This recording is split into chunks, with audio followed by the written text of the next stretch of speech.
सरी सरी आसुछि रज मौज रज दोली झुमुछि ओडिशा झील महिला माने नुआ पोशाक पिंधि पादरे अलता लगाई सुसज्जित रज दोली झुलुछंती। आज शेष रज आसंता काली बसुमती स्नान भुवनेश्वर पटियागढ़ जमुछि रज महोत्सव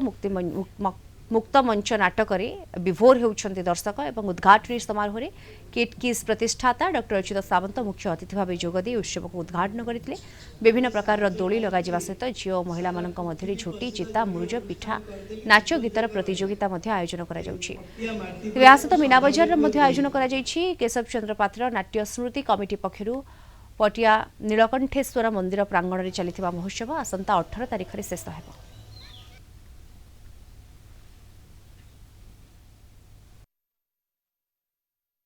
उन्नीस खंड मौजा आज पर्यंत कौन नाटक प्रतियोगिता होता पटियागढ़ रज महोत्सव आमर केशव नाट्य स्मृति कमिटी आनुकूल मुक्त मंच नाटक महोत्सव आयोजन कर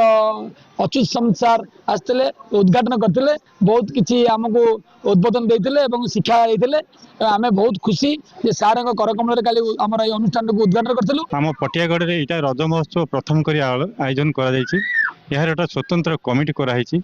तापरे आमर इठी 5 गोटी ड्रामा कमिटी भाग नहीं आमर भाईचारा भी द्वारा बहुत रोचे समस्त समस्त सम्मान दे चली आमर पटियागढ़ गोटा पुराना इतिहास रचित।